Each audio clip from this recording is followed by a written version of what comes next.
And we are going to get started right now. One little thing that I wanted to mention, especially to the ones of you that have been patient enough to come to all these webinars of mine, is that we have already a pretty decent number of recorded webinars on the YouTube channel. So before we get started, I am going to paste the address for my YouTube channel on the chat box. This is to everyone. So you can copy and paste that and save it. Those are all the webinars that we have so far. Maybe I'm missing one or two, nothing too serious.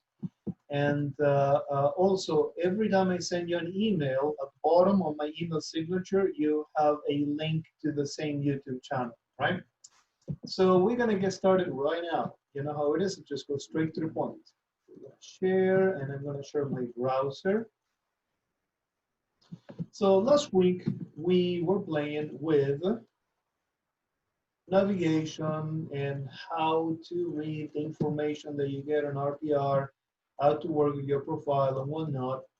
Now we are going to work on the prelude to what is going to be tomorrow's presentation at the same time at 3:30. Tomorrow we are going to work on doing CMA on RPR, and I am going to steal some time from the presentation to work on reports, right? I'm going to show you how the reports are modular and whatnot. But today we're going to work on the refining the valuation. Now, I want you to think about this. Imagine identical properties. They were built by the same builder on the same development. Identical to the square inch. Everything is a clone, same view, right? But one of those properties has Italian marble floors, and the other one has just laminate. Does it make a difference on the valuation of the home? Yes, it makes a very big difference in the valuation of the home. Are you going to find their information on tax records? You know, so if you go to IMAP, which is an outstanding system, no criticism to IMAP, but if you go to IMAP to do a CMA, is IMAP going to take into consideration that you have Italian marble floors versus laminate floors? It isn't. And if you try to do a CMA with your MLS, it's exactly the same thing. This is just one example of the hundreds and hundreds of different possible scenarios that you have seen already in your life as a real estate professional, in which you have some factor on a property that affects the value in a very significant way, but you have no way to input that on a CMA, right? Okay. Now that you have that scenario in mind, let me show you what happens with RPR. I am going to pick, this is actually a random property right here in my neighborhood. Yep. So look for this property, see if I find it. Yep, I found it.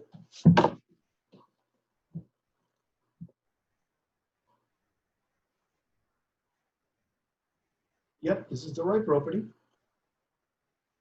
It doesn't have to be listed, but really this is not relevant to what we are going to do. And I'm going to go directly to refine.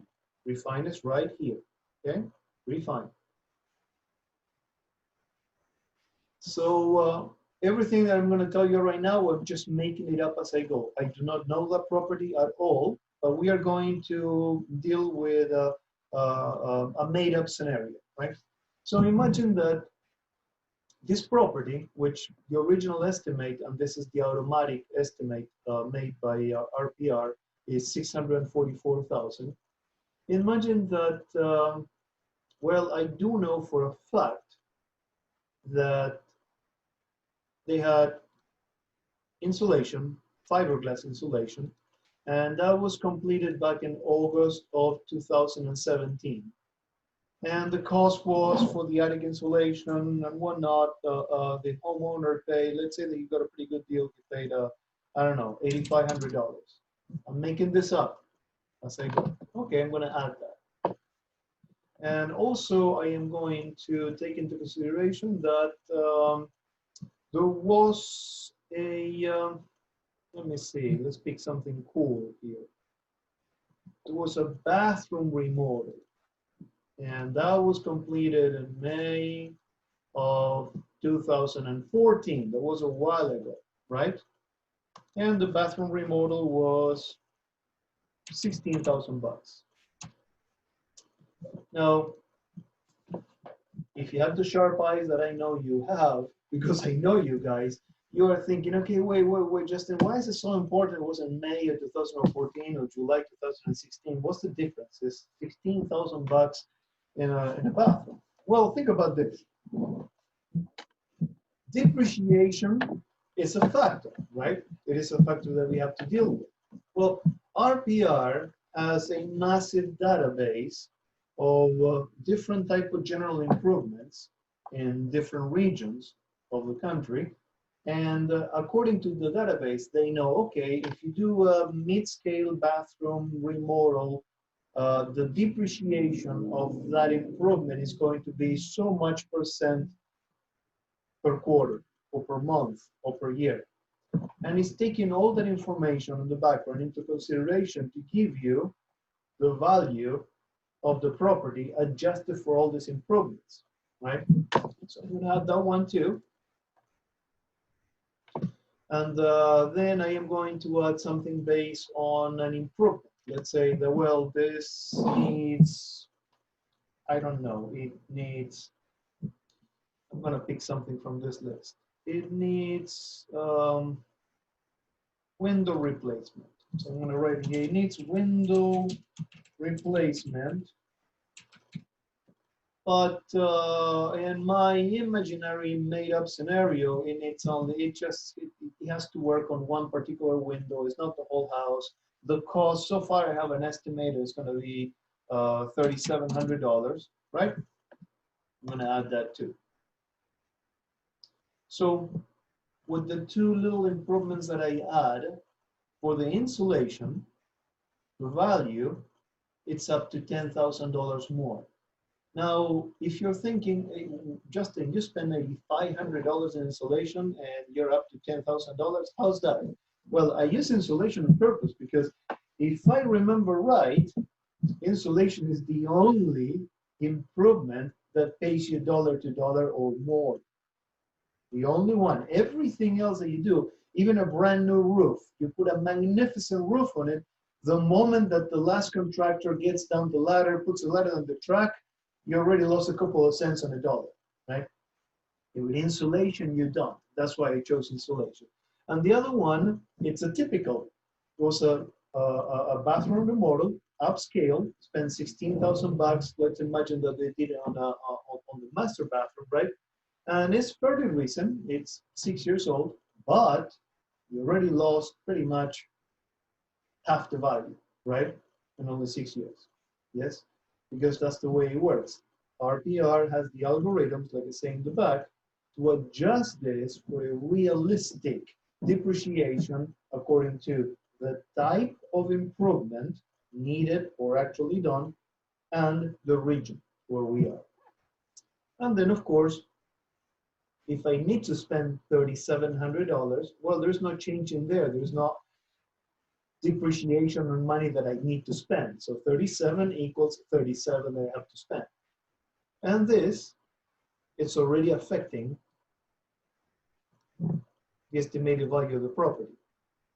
But now we're going to go to something else that we know and something that we understand very well, but it's extremely difficult to enter into a database. Well, this is the subjective factors. Now, is the street louder or quieter? Is there more privacy? If I look out of my window, well, if I look out of my window, although my neighbor next door has an identical home, it's a clone, it's a perfect clone. But if I look out of my window, is my view better or worse than the neighbor? All of those things are important factors. So this is where you're going to play with the refined home value based on market and home conditions. Yes, this section right here. So the local market conditions, you can see as a slide, all of those are slides that you can use. And the local market conditions, the first question that you should be asking yourself is, okay, if I place a home on the market right now at a fair price, not not a bargain, not a steal, just at a fair price, will I get offers? Will I get multiple offers in this property? If your answer is yes, well, the local market conditions are between average and good, average and hot. If you know that you place a property for a fair price on the market and you are confident that within the first month you're going to get 2 to 3 offers, well, the market is good. So I am going to be very conservative, and I am going to assume that if I place this property on the market and if I'm pricing it right, I am going to get, let's say, 2 to 3 offers within the next 6 weeks. So I'm going to move this one notch up. The market is a little bit better than average. Now, the home exterior condition, right? The home exterior condition is how does it compare to other homes that are very, very similar, that are right there on the same neighborhood. When I drive by, do I look at the property and say, oh my God, that needs a facelifting? Or do I look at the property and say, wow, that's interesting. That is very nice. No, and that's what you're going to do. So let's imagine that this property has, let's say, it has some, it's an old paint job. You can tell that it hasn't been painted in 10 years, right? Which in Florida, you can tell real quick, right? It hasn't been painted in 10 years. So the home exterior condition, and let's imagine that this person really didn't invest too much on gardening, right? They don't have a beautiful garden. It's fine. It's not derelict, but doesn't say anything to you. So I'm going to put it one notch down because all the other neighbors, brand new paint, coat of paint, beautiful garden, and whatnot. The home interior condition, let's say it's identical. When I walk on this home, when I walk to any of the neighbors, I'll see the same thing. I'm not impressed one way or the other. The lot size, the same, but let's imagine that the view, let's imagine that my view is outstanding. I just happen to be looking from my living room. I am looking straight into this gorgeous lake, and I don't see my neighbors. The view is absolutely outstanding.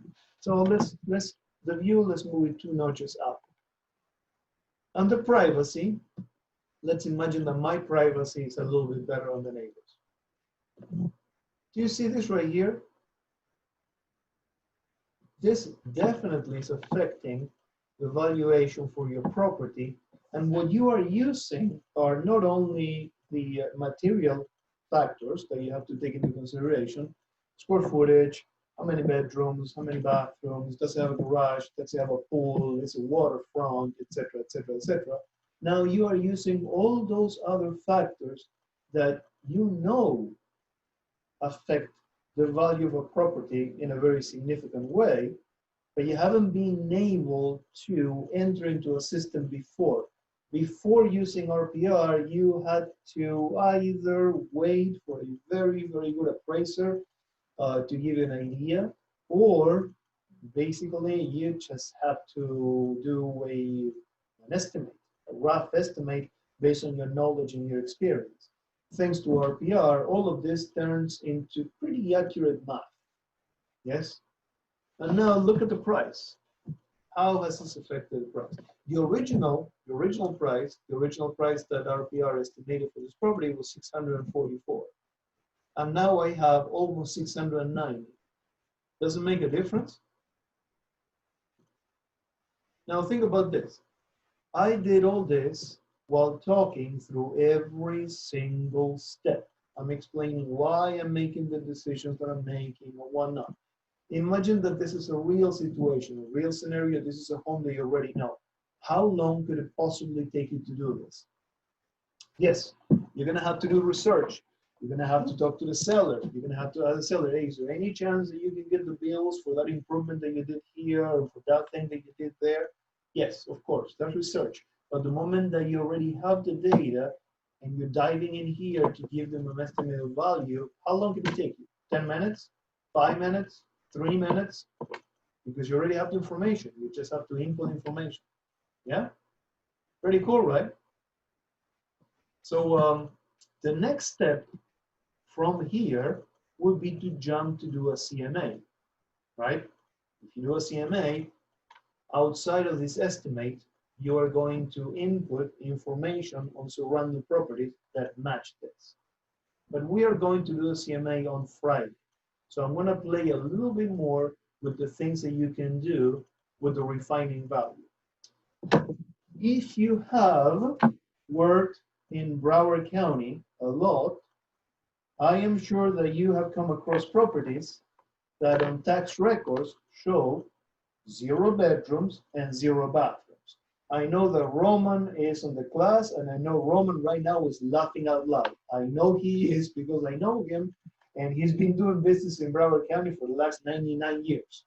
So he knows this. In Broward County, you'll find properties. It's a 5-bedroom home in Parkland, for example. It's got an Olympic pool, a helicopter pad, a secret submarine base, and you look at tax records, 0 bedrooms, 0 bathrooms. How you deal with that? Yeah? Serious pain in the neck, am I right? Okay. So this is what you do. You're gonna go to adjust the basic facts. So to adjust the basic facts, let's say that the bedrooms that come from tax records are wrong, and let's say they have here a blatant 0, right? Very annoying. Okay, you just enter the right information. So I wanna, again, I'm making this up. So it's not 4 bathrooms, it's going to be 5, and it's actually 4 bathrooms and 2 half bathrooms. And counting the Florida room and the helicopter pad and the secret submarine base and whatnot, it's got a total of 9 rooms. And the living area, I know for a fact because I already checked and I did my research. I am Johnny on the spot for these things. I know that the living area is actually 3173. And the lot, it's 0.98. Apply the changes. Let's see what happens. Whoa, check that out. Did it make a difference? I went from 680 something to 935. Yeah. These are the things that you can do with RPR that you cannot do with any other system. Of course, you can be a genius and you can do all this in your head if you actually can process all this data. I can't. There's no way I could come to an accurate estimate without a tool like RPR. The best I can do, I can go to INOT and I can do a CMA, and then I can call my buddy, the appraiser, and tell him, hey, listen, I'm not going to hire you for this job, but what would happen if such and such thing?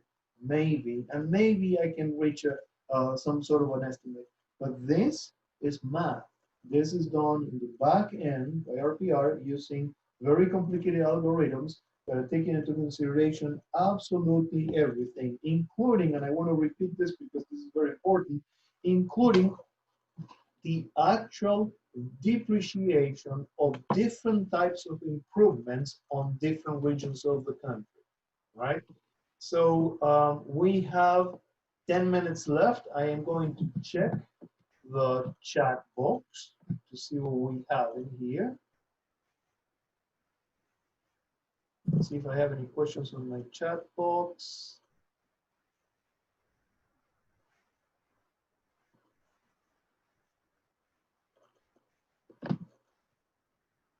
No questions, guys? Or am I looking at the wrong place? Yeah. No questions. So I'm going to unmute you all so we can chit chat about this. So what do you guys think? Roman, was I right? Were you laughing when I said that about Broward County? You bet. Yeah. The whole time. Yeah, Broward County is wonderful. You have so many properties that have 0, 0. Carol, do you have any questions? I have a question and I hit the wrong button and I closed you and I left the whole meeting. So my question, you know, it's not really a question, it's more of a comment. I think one of the frustrating things is it doesn't have pool as an improvement. Yeah, you can add it. But you can add it. That's a very good point. You can add it, yeah. But you have to add it manually. One of things, like when you put the other improvement in whatever amount you put in, it automatically adjusts for how much credit you get. For Yes, something that you add to other, it puts the whole thing in. yes. It doesn't have pool. You would have So to you add have it. to You have put to you add put the it. value and then how much you think it's going to add to the value. Yeah, and it will depreciate it. I played with that in the past. It will depreciate it, but I think it has a general depreciation. It doesn't do a specific depreciation for pool. It just does a general depreciation, which is an average. As a matter of fact, if I'm not wrong, about 4 years ago, I called them about this, and they explained to me it was something like 70% depreciation over so many years. But but by now I forgot. But yes, I noticed that. The explanation And that those, they gave me is that those they're talking about different type of improvements, like smaller things that you do in the house, and no major additions, like adding a new bedroom.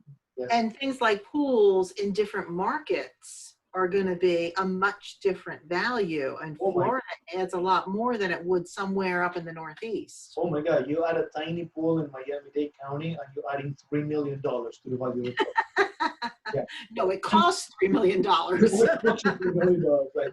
Yeah, to add a tiny pool in Miami-Dade County. You do the same thing in Jupiter, and okay, obviously you have a pool, right? Right. Yeah. Yeah. Yeah. Great stuff, Justin. Thank you. I am personally am a big fan of RPR.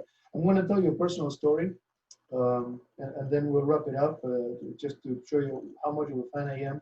When RPR was first deployed, it was sent first to the Realtor Association, to the staff, to try it out before it was actually open to the members. And I remember I got an email saying there's a mandatory webinar that you have to take, and I was huffing and puffing, more, I don't need it, and but it's okay, it's mandatory. So I sit down in front of the screen. The whole time I was Mr. Grouchy. I don't need this training. I don't need another MLS system. I don't know. Rah, rah, rah. Within 5 minutes, my eyes were like this. Yeah. Fell It's in amazing. It really is amazing. I fell in love. And I tell you, the day that the Realtor Associations here in South Florida stop butting heads and they decide to share completely the MLS data in RPR, it's going to be a very happy day. It is going to be a very, We only got access to this in Indian River County 3 or 4 years ago. yeah, that's so unfair. That is so unfair. And this is the Realtor Association just playing like knuckleheads. That's all. That's all there is. Because if you ask any broker or any agent, hey, would you like to have access to this gorgeous system that compiles data from every possible source? What do you think I'm going to tell you? Yeah, and the comps are way better than we can get out of our matrix. Yeah, I love it. Especially when you have a very complicated property. When you have a, like Davie in Broward County, it's like the Texas of Florida. If you own a lot of land in Davie, you can do whatever you want. I'm not kidding you. You want to put a goat farm? Go for it. Really? I'm not kidding. Davie, yeah. And if you have a property in Davie, how do you do a valuation just based on physical data? Yeah. You can. You can. Well, anyway, guys, anybody else has any other questions? Thank you so much. Thank you so much for making the time. I love you all, and I will see you tomorrow at 3:30.